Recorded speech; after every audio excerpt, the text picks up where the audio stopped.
So let's talk about the strongest and weakest armies in Warhammer 40k.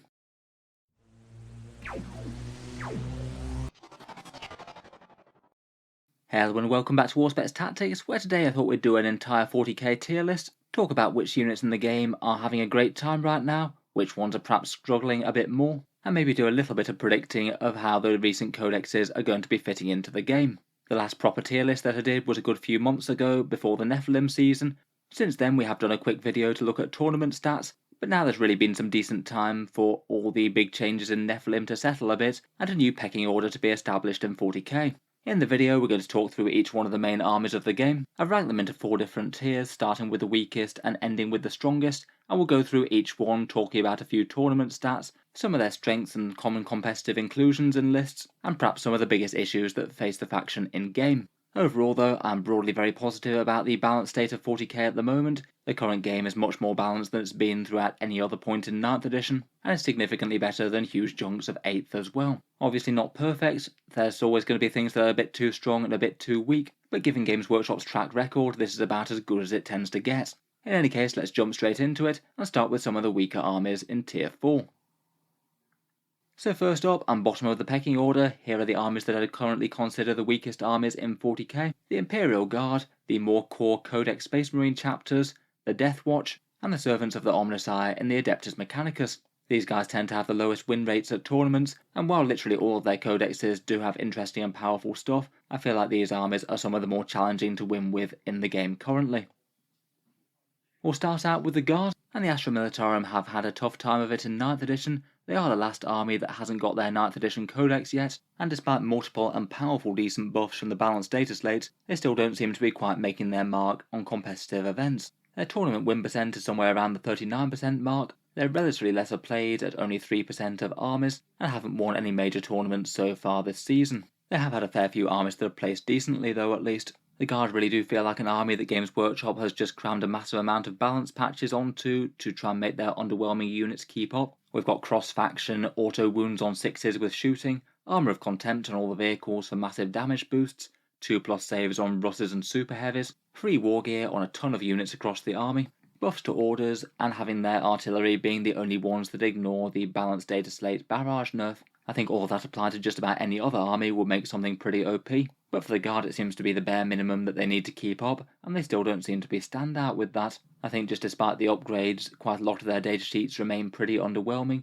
They do lack a fair few important things in Nephilim, like virtually no effective melee units aren't particularly helpful, though it's still not like they don't have some powerful tricks in the book, such as Auspex troops with move, Demolisher tank commanders for some pretty efficient anti-armour, and artillery with full payload. Manticores and basilisks are genuinely quite threatening. To be fair, all of this is definitely keeping the Guard stronger than they would have been without it. At least they can compete to some level, but it's still likely to be an uphill struggle compared with quite a lot of the codexes in 9th. I'm sure a lot of Guard players will be looking forward to their codex, and hopefully sooner rather than later. Next up, we've got the core Codex Space Marine chapters. For this list, I'm going to differentiate them from the other more divergent ones, such as Blood Angels, Black Templars, Dark Angels, Deathwatch, and Space Wolves, though admittedly, even within the Codex Space Marine chapters, there's really quite a lot of variation between things like Iron Hands or Imperial Fists. Taken as a whole though, the Standard Marines again really seem to be struggling quite hard, around about 38% win rate at tournaments, and only the one big GT win, despite having really quite a lot of players play these armies. Space Marines do tend to be overrepresented as a whole. The core Space Marine Codex did start out very strong in 9th edition, with near enough 100 datasheets. They've got a ridiculous amount of unit choice, and then with entire books dedicated to each sub-faction, you really can choose the strongest sub-factions to make those units work. They're fairly easy to play in generalist models, and Armour of Contempt made them stronger across the board. For standout datasheets, maybe things like Redemptor Dreadnoughts for some big core firepower, Eradicators for some brutal anti-tank, Vanguard Veterans for tough fast melee, and Drop Pod Devastators for grav cannons and multi-melters. They'd be some of my favourite choices. Eliminators got pretty efficient in Nephilim as well, decent anti-tank and good scouting. Out of the Codex Space Marine chapters, it seems like Iron Hands, Salamanders and White Scars are perhaps having the best of it. Then Ultramarines not far behind, and Raven Guard and Imperial Fists have had almost no success since the start of 9th. Overall, I'd say perhaps the biggest weaknesses of the Codex are just that Codex creep has made them all seem a little bit less strong. They have had a few things toned down since their book dropped at the start of 9th, and when Games Workshop has buffed the army, the buffs have often fallen on units that weren't particularly good to begin with, and not really quite made them good enough to be truly competitive. Things like shaving 10 points off Land Raiders still just doesn't really make them good. On top of that, they do kind of have a bit of competition from the more divergent chapters, particularly with big points drops in Nephilim for a bunch of them. Armies like Blood Angels and Space Wolves are maybe a little bit more tempting if you're playing Marines potentially. At tournaments it does seem like they have one of the weakest win rates around, but there's still plenty of good stuff here. And again, a lot of the chapters aren't quite so far behind the power curve that they won't compete against the mid-factions decently. As for perhaps the other weakest flavour of Space Marines, I think the Deathwatch have had a tough time of it in recent times. Their win rate is about the same sort of level as standard Space Marines. They're a very little played faction, but they still have taken a couple of GTs in the Nephilim season. They do have a couple of interesting builds, particularly their Kill Team Strike Force, where you take tons of their OBSEC troops, and you can get some interesting and powerful buffs, particularly units that just ignore the wound roll for a big 3 CP stratagem to deal some insane damage. Beyond that, they've got some pretty good Psychic with a 5+ Feel No Pain, flexible doctrines that you can put you in the Assault Doctrine early for their combat units, pretty good close range shooting with things like shotguns and frag cannons, and if you want to play them in a bit of a different way, you could think about things like Dreadnought Castles with Tech Marines and the 5+ Invul Shield for Redemptor Dreadnoughts, plus things like full reroll wound rolls can be applied to a Contemptor Dreadnought for a turn, which is pretty brutal at just hoovering an enemy off the board with mortal wounds. These advantages don't seem to be quite enough to carry them though, they're mostly quite slow when they're on the board. Just like Space Marines, the efficiency of their units just isn't quite as standout as it was at the start of 9th, and it is a bit sad that their special issue ammunition mechanic is a touch on the weak side. Previously, when Stormbolters could get it, it was perhaps one of the biggest draws to the Codex. Lastly, for the weaker armies in the game, it does seem that the Adeptus Mechanicus are still struggling pretty hard. Again, a fairly low win percentage with 39% at tournaments, not played all that much at 3%, and no big tournaments won in Nephilim, though perhaps one of the most interesting lists they've had in that time was Mr. Siegler doing well at the WTC with them. Admech certainly were one of the very strongest factions in mid-9th edition, and they still do have some pretty scary units. Core Iron Striders have some massive firepower, the Skitarii troops can be very efficient at range as well, and quite hard to take out with stacking durability buffs, and Rough Stalkers can be very fast and good general purpose melee units. In general though, I feel like most of the Admech units don't really get particularly efficient until you've got loads of layered buffs all on the same unit, and it can be a little bit tricky to pull off just with positioning on the board, and if you don't, then everything gets a bit underwhelming. Even though they did get a few buffs with a couple of points decreases and core back on Iron Striders, Nephilim hasn't really done them any massive favours. The CP limitation is really quite big, seeing as they often wanted to spend loads of stuff pre-game, and their faction-specific secondaries are all generally kind of bad, particularly compared with things like Sisters or Necrons. Currently still, perhaps the top lists tend to be things like the Skitarii Veteran Cohort, packing large amounts of Iron Striders, Rough Stalkers and Standard Infantry, and perhaps Mars and Lucius are some of the nicer options for lists, both of them having multiple interesting reasons to take them. Moving onwards and upwards, here we have Tier 3, armies that I'd rate as currently struggling, but I'd rate them a small step up over the ones that are lowest on the list. These can all still be very scary with a top list in the right hands.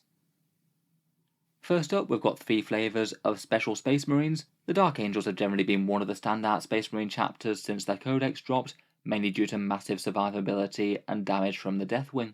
Currently in Nephilim, their tournament win percent seems to be around 43%. They're relatively well played as Space Marines go, with 3% of lists being made up of Dark Angels, and they've taken 3 big tournaments so far. The vast majority of Dark Angels lists, the vast majority of competitive lists do seem to very, very heavily focus on the Deathwing. If you want to run an all Terminator army, then this is pretty much the way to do so. The Terminators can only be wounded on a 4+, Armour of Contempt and their 2+ saves are excellent, and Dark Angels have other great options like -1 damage from their banner, or resurrecting slain Terminators from a Ravenwing Apothecary moving about. Add that to some very solid buffing characters, and Warlord traits, and really good psychic powers within Terramancy, and the Terminator bricks can be really quite a fearsome prospect to scrape off the board. You can spam the Terminators in their unique Vanguard to get OBSEC, and also spam Elite's choices easier. And if you do manage to fit in some Dark Angels of other colours, Ravenwing can get you some fast OBSEC, and some interesting stratagem options, and normal green flavour Dark Angels do have the perks as well.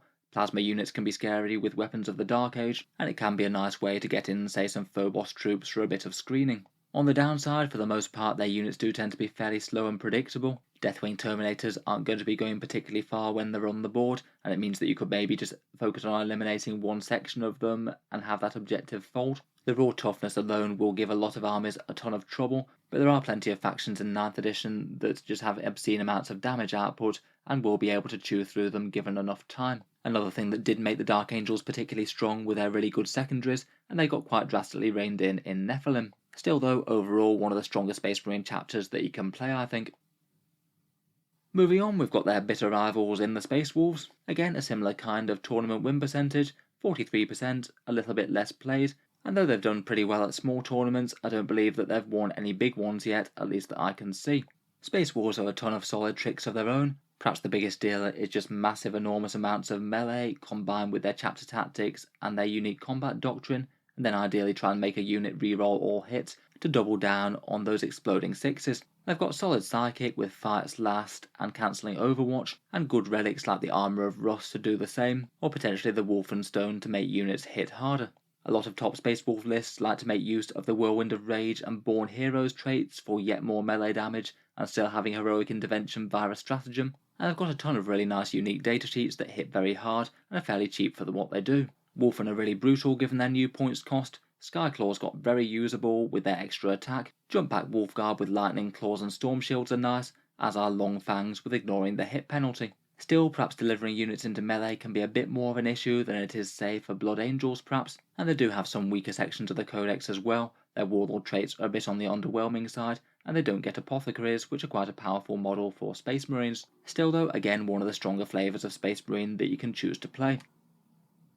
Moving on, we come to the Black Templars, a little bit more mediocre in terms of win percentages, only 40% currently, and taken around the same amount as Space Wolves. They have won 1 GT and Nephilim. Again, they're another fun flavour of Close Assault chapter. They tend to maybe be a little bit more slow moving and durable with massive counter attack, often liking their quite cheap Crusader squads to slog towards the board with mortal wound protection and maybe a 5+ feel no pain from one of their unique litanies. Back that up with maybe Helbrecht and Grimaldus behind the lines for some big melee damage and decent combat stats in themselves, and seed in a few of those nice relic bearer points cost upgrades within some squads for some big durability that you might be able to resurrect again with an apothecary.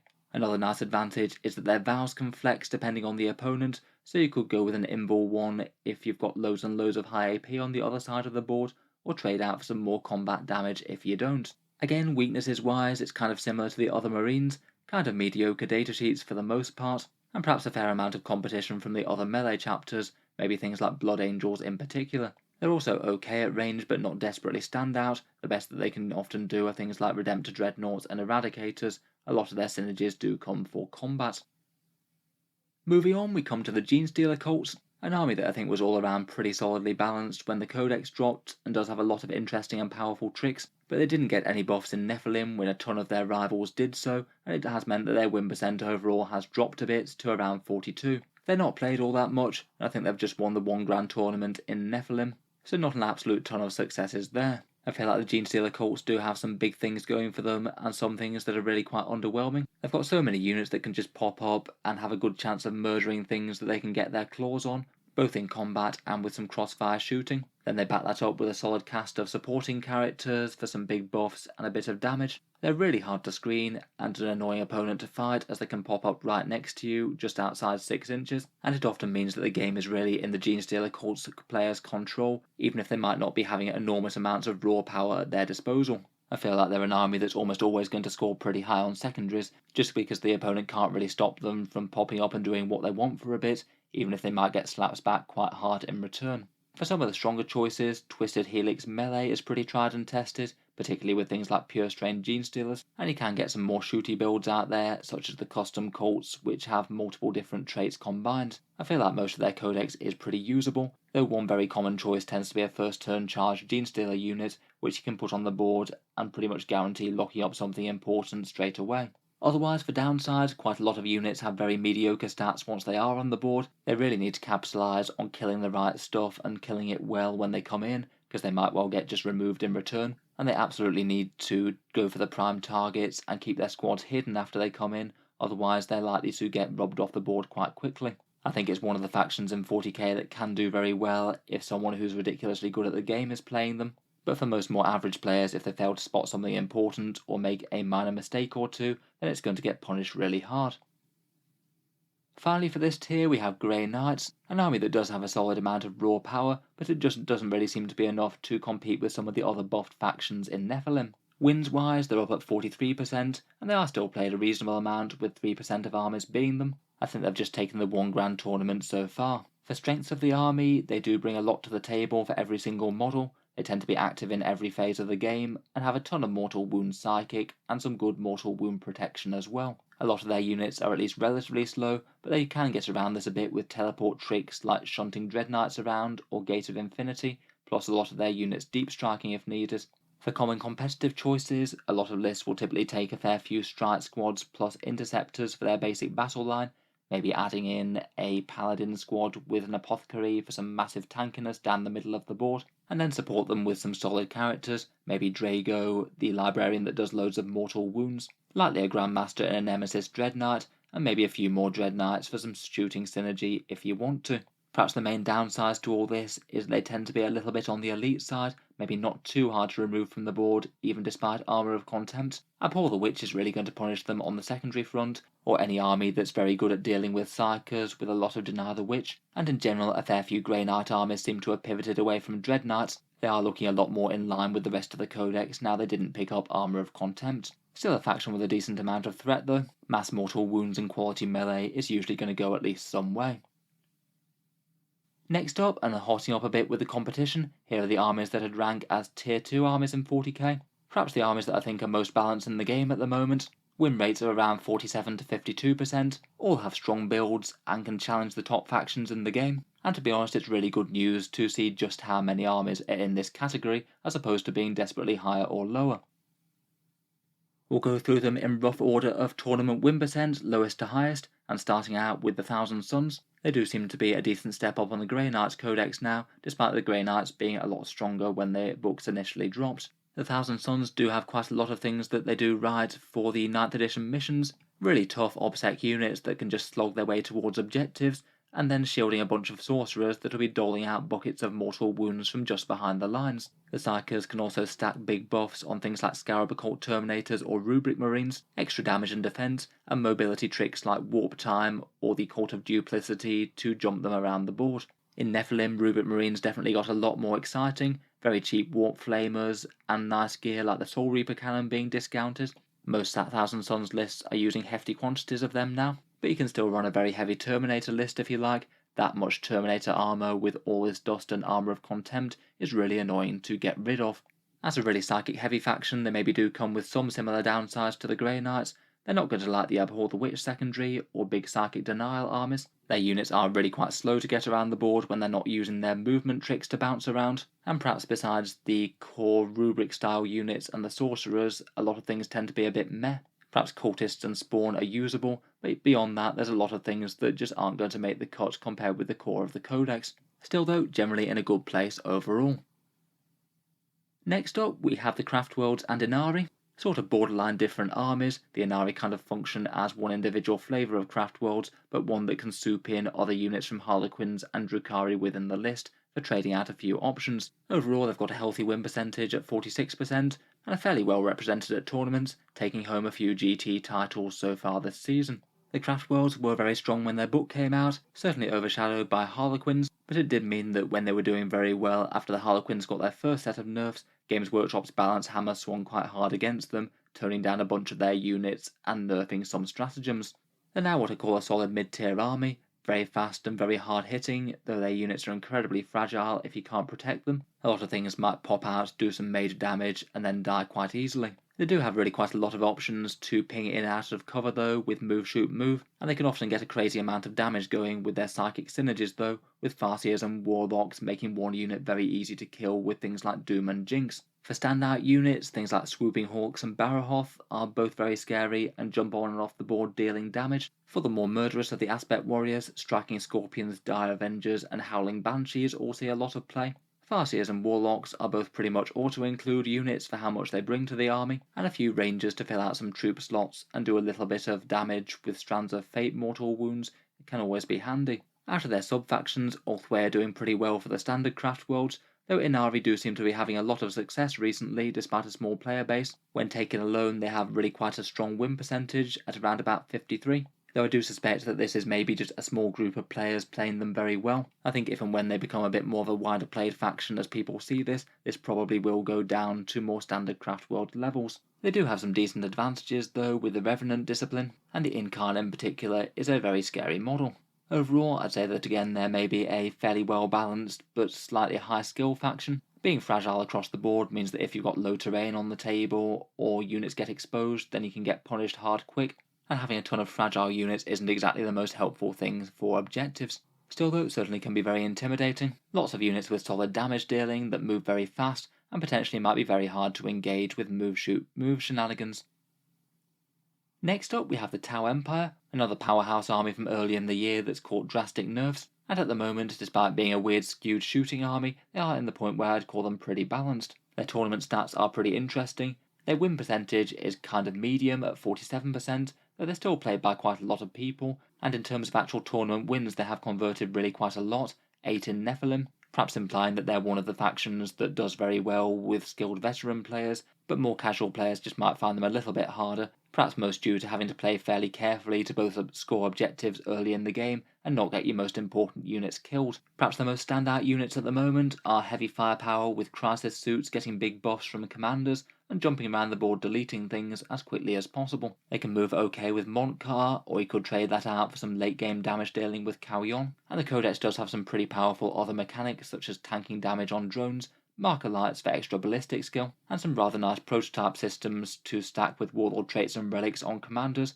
making some rather brutal fast shooting powerhouses. I think just about every list will want a solid amount of commanders plus crisis suits, but there's plenty of other good stuff including Sunshark bombers, hammerheads or long strikes, ethereals to support the crisis suits, and maybe breaches and devilfish for some midfield stuff. Both the Tau Sept and the Farsight Enclave seem to be doing quite well at the moment, and they do look like they're some of the strongest choices Sept-wise. As for downsides, obviously Tau always tend to struggle in melee. It's not like they don't have any options with some certain builds of Crisis Commanders or maybe Farsight, but in general being forced to kill just about everything in shooting can be a bit problematic for units that might be a lot easier to murder in combat. If you can't get lines of sight, then you might have trouble. A lot of their units I'd say really aren't super tough for the points cost as well, and that can give them problems with objectives, and perhaps force them to rely on expendable things like small squads of crude hounds and things. In general, they can be a frustrating army to play against, as they want to sit at range and just delete your units from far away, but approaching other armies from the Tau player's point of view can be pretty intimidating. They can't really afford to push the crisis suits too far forward and get them killed, otherwise they're going to lose a massive amount of their army's power quite quickly. Obviously though, this can come together in some top tier tournament lists, as plenty of people seem to have been able to prove over the season. Next up we've got the Orks, who do seem to be a fair bit lesser played at tournaments than Tau, but they still have a very solid win percentage at 48%. Kind of interesting that they've got a little bit more of a win percent than the Tau, but 7 less GT wins. Perhaps implies that they're an army that does pretty well at mid-level games and can challenge most of the armies in the game pretty effectively, but might struggle to break through against the absolute best of the best army lists. In Nephilim they did get some nice advantages, infantry points reductions across the board, and that new war that gives them army-wide invul saves both are pretty solid things, and in general they can bring a bunch of fairly tough and annoying units to the board. Most of the army's toughness 5 and better, and can be fairly intimidating to charge with a whole bunch of melee attacks to chew through enemies even with incidental units. They've got decent enough psychic, and a lot of their units are pretty usable, things like Squighog boys, tooled up bosses, Wasbomb planes with big firepower, truck boys for massive threat range, and kill rigs and battle wagons can both be good ways to deliver combat into the enemy's army. Perhaps the most standout army builds at the moment might be Ghazghkull backed up by a bunch of Goths, or perhaps either Freebooters or Speed Mob using a Speed War build with a whole bunch of Buggies and Deathcopters. They're still an army that has some major issues, including morale hurting an awful lot with low leadership across the board.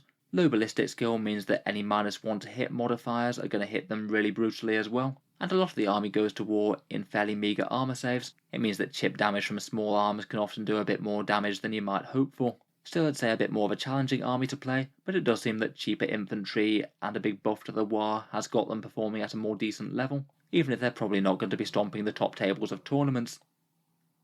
Next up we've got the Drukhari, an army that seems to have fallen off quite a bit in popularity. after going through basically most of 2021 as being one of the very strongest armies in the game. Still though, a solid enough win percentage and a couple of GTs won even with few players using the faction. I'd say that in general the vast majority of the Codex works very well and is pretty usable. There's very few units that you can point to and just say that that one's bad. It is quite nice to have such flexibility options wise. Perhaps their greatest strength is their massive speed and threat range. Very fast units that get to advance and charge turn 2 with power from pain. Even standard on-foot infantry can cover enormous distances, never mind their faster stuff like Hellions or things jumping out of Raiders or Venoms. I think their character choices are particularly standout.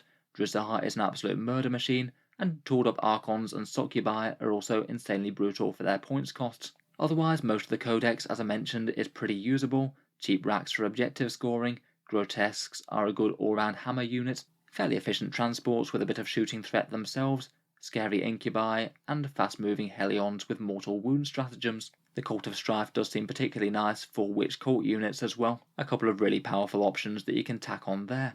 Overall, I'd say that Drukhari are absolutely fine as a 40k faction at the moment, a nice balanced codex with most of the units usable, though perhaps not all that much that's absolutely auto-include. Games Workshop did do a fairly good job of hitting the most overtuned stuff after the codex came out. Still seem like a pretty solid and threatening army overall. They look like they're doing fine despite not all that many people playing them.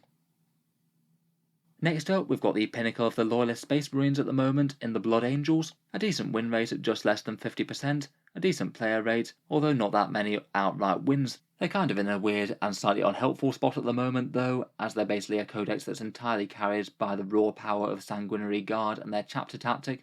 The Guard are fast moving, very tough with Armour of Contempt, an enormous melee power with the +1 to wound and their unique doctrine. Back that up with Sanguinary Priests for the Assault Doctrine early and resurrecting models, the Sanguinary Ancient for faster movement, and perhaps Dante for some big rerolls. Just about everything else melee works nicely though, including Standard Assault Marines now, and Death Company for a Forlorn Fury Alpha Strike, though just about every Blood Angels army list at the moment seems to be taking multiple big units of Sanguinary Guard. All this does make the Codex feel just a bit one-dimensional though. I feel that a whole ton of the stratagems, psychic powers and warlord traits are just kind of underwhelming. It seems to be just the raw power of the datasheet that carries them through. Perhaps their biggest weaknesses are anything that counters Sanguinary Guard, mortal wounds, low terrain so that you can't hide very well, any -1 damage weapons to cut their damage in half, and mass damage to high AP shooting will also chew through them nicely. Still though, even if lists tend to be a bit samey, they're still a fun, hard-hitting and dynamic army to play. Next up, we'll take a trip to the Dark Gods, with the Chaos Space Marines being on a win percent of 50% currently. They seem to be one of the most played factions in the game at the moment, with 10% of players tending to run them at tournaments. This is due in no small part, I'm sure, to the recent codex that they've had, and a lot of Chaos players having to wait a very long time to fill their armies with a 9th codex. They have taken rather a lot of tournament wins as well, though most of them tend to be on the slightly smaller side overall. I'm sure at least a little bit of that high win rate will be just due to so many people playing the faction. Perhaps most of the strength of the Chaos Marines comes from big synergies applied to ranked up Terminators or maybe Chosen, and then supported by some other efficient melee units like Possessed Chaos Space Marines and a few brutal smash characters lurking behind the lines, Lords Discordants, Demon Princes, or Abaddon himself. Like the Space Marines, the Chaos Space Marines have a lot more support for their individual legions, and it can make them work quite well and differently with different types of armies. Otherwise, the Master of Possession is an awesome support piece, giving you extra toughness on Terminators and resurrecting slain models that can be very valuable.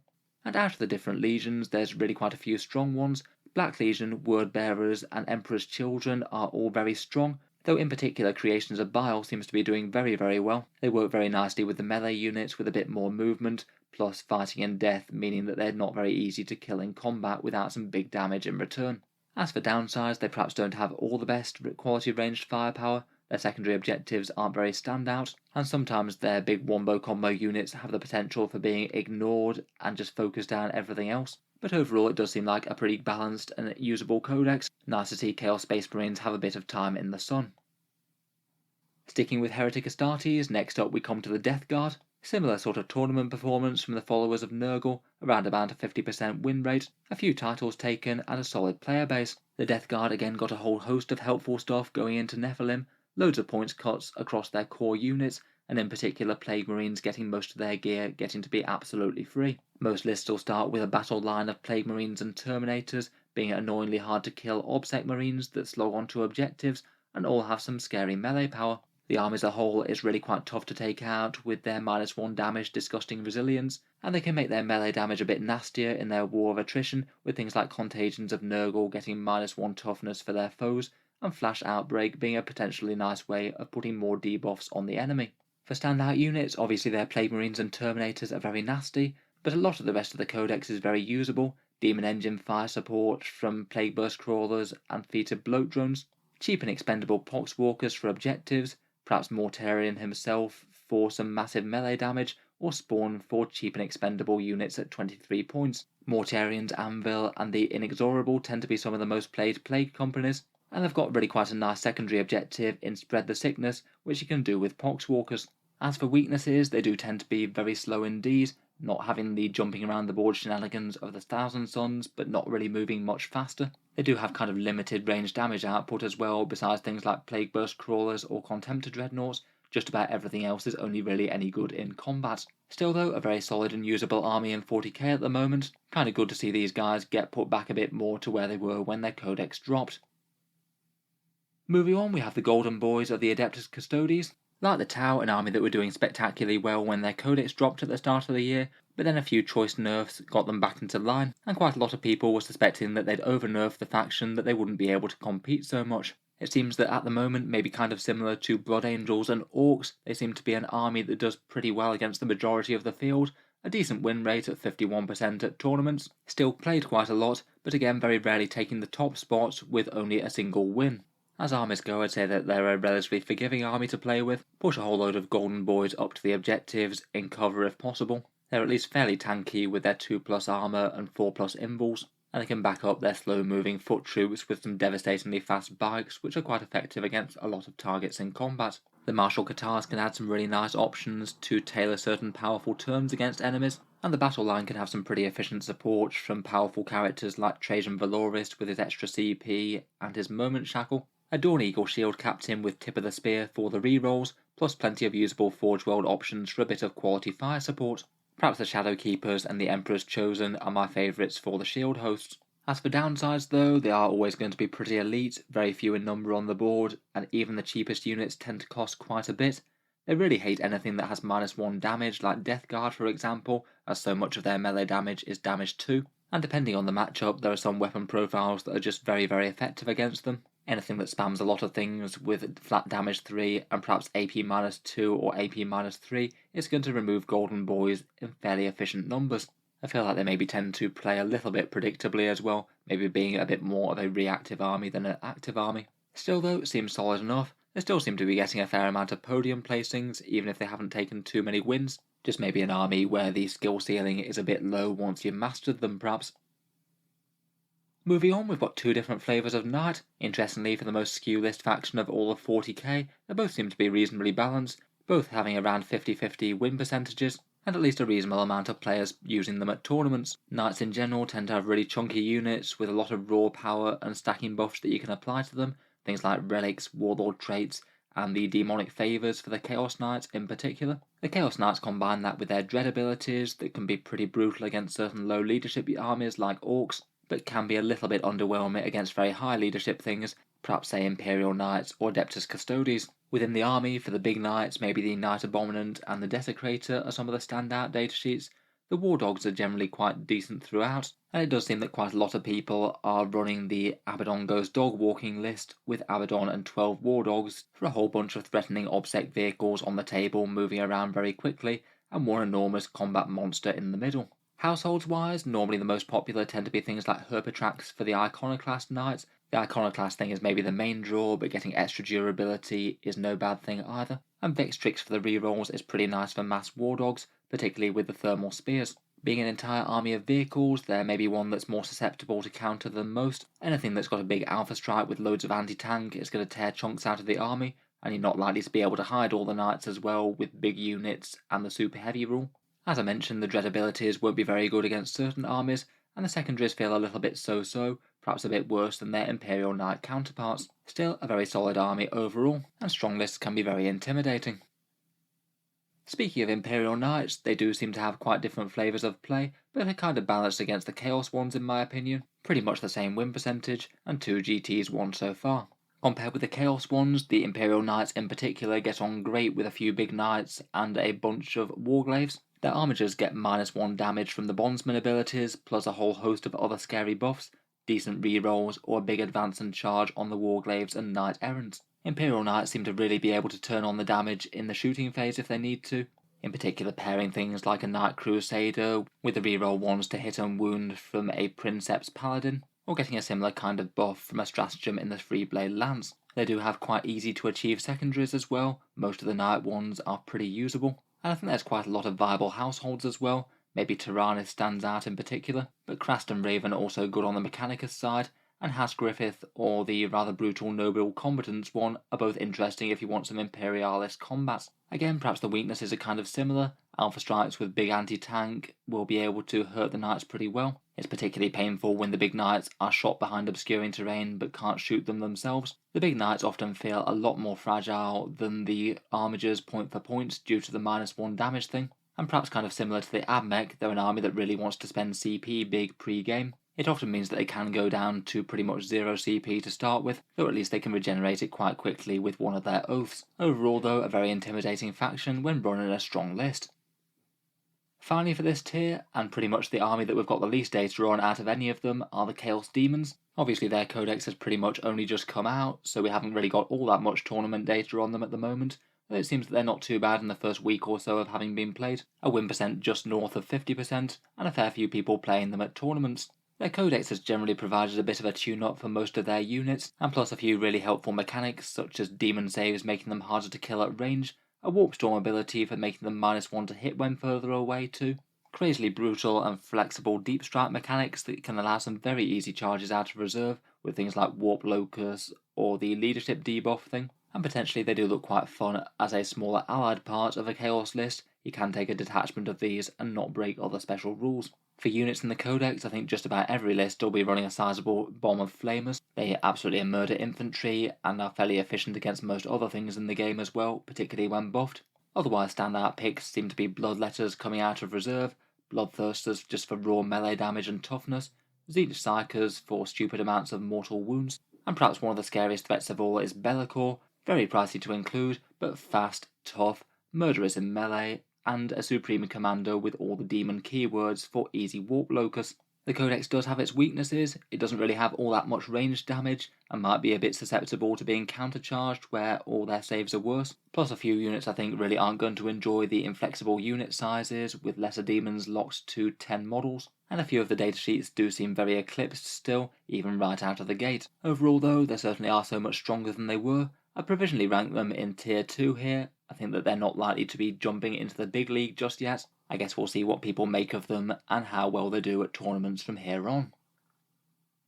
Moving on, we get to the top flight of armies in 40k, and the armies that are currently ranked as the very best in the game, things that a lot of other armies are going to have problems with, and potentially things that can score objectives quite well. Here we've got Necrons, Harlequins, Tyranids, Sisters of Battle, and I'm provisionally putting the Leagues of Votann here as well from the initial impression of their codex. They don't do objectives quite as well as most of the rest of these, but at first glance it looks like they're going to make up for that with raw ridiculous amounts of damage. Going through these then, we'll start with the Adeptus Sororitas. The Sisters of Battle seem to be sitting around a 55% win percentage, a pretty decent turnout of players, and a big 9 GTs won in the Nephilim season so far. Faction-wise, they're perhaps some of the bigger winners out of the recent balanced data slates. They got some points cuts on some handy units, particularly Zephyrim. Their units picked up Armour of Contempt, and they also have more miracle dice to throw around than they did before, allowing you some bigger movements or some big 6 damage results. Lots of their units just seem really quite cheap for the crazy amount of damage that they can do. They can easily lurk behind terrain and then have really big threat ranges to charge out very far and just massacre something that the enemy paid a lot more points for. Bloody Rose melee really seems to be the way to go. It seems to be the strongest thing that the Sisters can field by far at the moment, particularly Repentia and Zephyrim, maybe backed up with some Retributors, and throw in more than Val's rerolls somewhere. Perhaps just as importantly for a top faction, their secondary objectives are very easy to achieve as well. Comparing them with a bunch of the other factions, it just seems like they have a very easy deal. Particularly the one that just allows you to farm Acts of Faith seems very strong, never mind the defend the easiest midfield objective one. Despite this, they still perhaps need to play at least somewhat carefully, have lots of their more fragile units hiding in good terrain before charging out and making their damage felt, though miracle dice for advances and charges can certainly help with the reliability. Overall, a very strong army, hard to beat either on the objective game or the damage game. Next up, we've got the Necrons, who are currently on a 56% win percentage. Tied with Chaos Marines, they are one of the most played factions in 40k at the moment, and have had even more tournament success with a big 15 GT wins. It's hard to feel too bad about it though, as Necrons have had it pretty rough for all of 9th edition so far. Even more so than the Sisters of Battle, I'd say that their secondaries are just absolutely standout, very easy to achieve, and they also get a big advantage on the primary objectives game as well, with their objective secured and pre-game move dynasty basically allowing them to grab a bunch of points before the opponents even started. Being so ridiculously strong on objectives perhaps mean that the opponent is forced to play really aggressively to try and take the fight to them and kill their units before they get to score too much, and it means that the Necrons can be in a bit more of an easy and choice position for counter-attacking and blowing the enemy's armies to bits. Also in the Nephilim update, they received core on a whole bunch of things. Their command protocols went from being basically useless to actually quite a decent buff, and as Necrons they do of course have plenty of durability and resurrection tricks, with things like Resurrection Orbs, Living Metal, and Reanimation protocols. Pretty much the most standout unit in the Codex is Zarek the Silent King, pretty well an auto-include for most Necron lists between loads of CP, range and melee damage, big buffs, and a big fights last ability. And then around him will be a fair amount of core units, likely some destroyers, whether they're Locusts or Scorpex, perhaps some Wraiths or Lichguard, and maybe a Catan Shard or two hanging around as well, as annoying units that can only take 3 damage per phase. I perhaps would argue that outside of the Silent King and their ridiculous objective game, a lot of the Necron units aren't super efficient. I feel like if their objectives were worse and the Silent King went back up 50 points, Necrons would probably be a lot more in line with the other armies, but currently they're not and they aren't, and Necrons remain a very challenging foe to face. It seems that you really can't keep a good bog down, as Tyranids still seem to be one of the strongest factions in 40k at the moment, even after their codex got hit with some rather brutal nerfs to just about every strong unit, plus some particular targeting things for their Maleceptors and their Synaptic Imperatives. They're played a little bit less than Necrons, though still a very good showing. Their win percentage is pretty high at 56%, and in terms of factions punching above their weight for how many people are playing them, they're perhaps one of the most standout ones out of any of them, with a huge 20 GT wins, a higher number than any other faction. It seems that Tyranids still remain a pretty well-rounded and strong army, with a lot of powerful units just generally across the board. A lot of the things that caught the points increases are still very usable. A lot of lists tend to run High Fleet Leviathan, plus a core of warriors for some very durable battle line with a decent amount of threat, and maybe back that up with some other damage dealers like a Hive Tyrant with a Reaper of Obliterax, Harpies for a bit of range shooting, the Parasite for objective shenanigans, and any choice of any of the other big or smaller bugs within the Codex, many of which are still very good. They've then got a bunch of helpful rules that you can apply to them, Synaptic Imperatives to get things like invul saves across the army, and a good Psychic Discipline with Advance and Charge, and giving things Feel No Pain with Catalysts, or a bunch of Mortal Wounds out of some Zoanthropes. Overall, Tyranids just seem well-rounded and pretty fearsome still. I think it's kind of hard to put a finger on too many weaknesses for them, as they're generally reasonably fast-moving and reasonably active in shooting, combat and psychic. They perhaps are not crazily hard to take down per any one individual unit, and even more so than before, you really don't want to get a Hive Tyrant killed to risk losing your Synaptic Imperatives, but beyond that, they're still a very strong faction, and one of the best in 40k. Finally, and perhaps an army that I underestimated slightly in the previous edition of this list, are the Harlequins. Again, perhaps one of the armies that was most broken on release when they came out, and again it is pretty telling that after so many nerfs to the army, they still remain very solid, as what seems to be the faction with the highest win rate in the entire game of 40k at the moment. They are a niche faction, and not all that many people run them, but they've still managed to rack up a big 12 GT wins.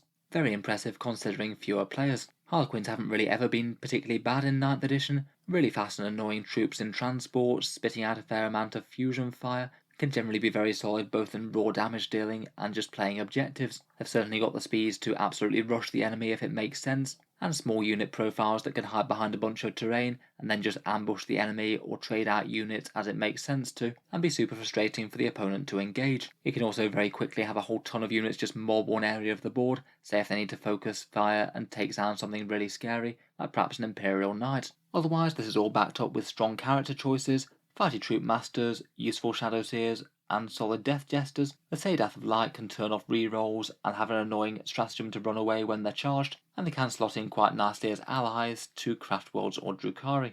Perhaps their biggest weaknesses are that they've got a fairly limited unit roster, and their units are kind of fragile to mortal wounds or mass volume fire, though high quality big accuracy shots tend to be pretty wasted against them. Overall very scary, and arguably one of the strongest factions right now.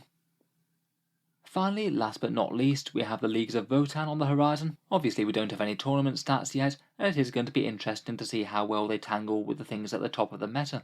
My guess would be that their kits are going to take a fair while to come out as well. We'll probably not get everything at their initial release, and this will probably limit how much they actually take part in tournaments for quite a while yet. On paper, they're looking like an interesting army. It almost goes without saying that they have truly massive, ridiculous damage output. It seems perhaps the best in all of 40k, but perhaps the bigger question is to whether or not they're actually going to be able to bring it to bear effectively, as they're also one of the slowest factions in the whole game, and they tend to specialise in close range shooting more than anything else, something that doesn't really pair very well with being pretty slow.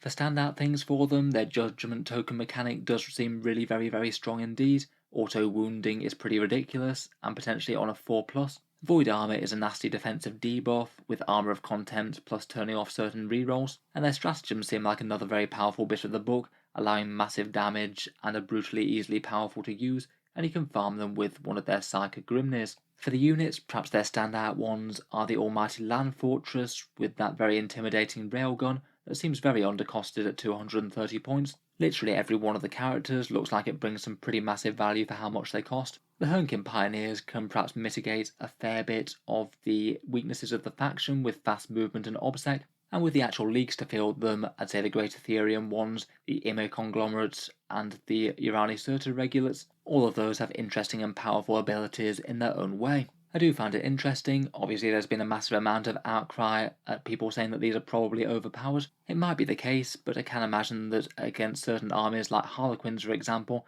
they're really going to struggle to bring all that damage to bear on anything meaningful, and might just massively overkill some fairly expendable units, or while they're getting outscored on objectives and their units tied up. Still though, at the moment I probably predict that they're going to be a challenging top tier faction to play, though I predict probably not significantly above these other ones in the top tier. They've also got a whole ton going for them, plus probably a better objective game overall.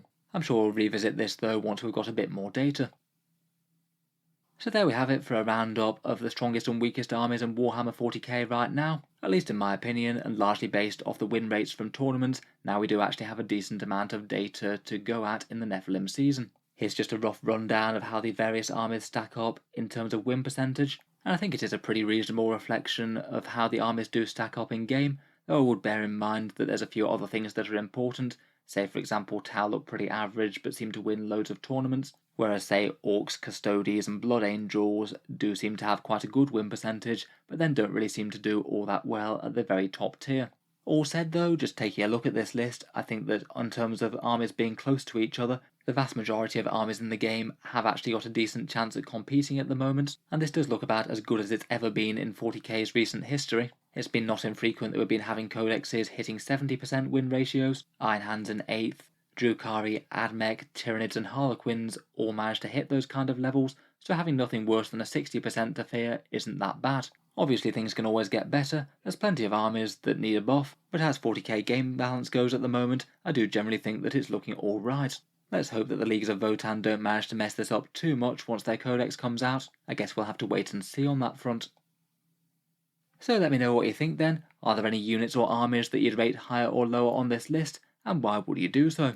If you've enjoyed the video, then feel free to subscribe to Auspex Tactics, where I'll certainly keep the regular 40k videos coming, and occasionally stop in for some big reviews of 40k like this from time to time. Finally, if you've been enjoying all the videos on the channel, I would just like to quickly mention that Auspex Tactics does have a Patreon page as well, and that's how I can afford to make quite big videos like this quite so regularly, as it allows me the time to do so. Massive great big tier list videos like this do take an awful lot of time and effort, so if you are enjoying a lot, then any support is enormously appreciated. Channel patrons do get a fair few advantages, seeing certain videos early, regular votes to see what sort of things happen next on the channel, and automatic entry into the regular prize giveaways with a chance to win some big model kits each month. If any of that sounds good to you, or you'd just like to help support, the link is down in the video description. In any case, a massive thank you for listening, and I'll hope to see you guys next time.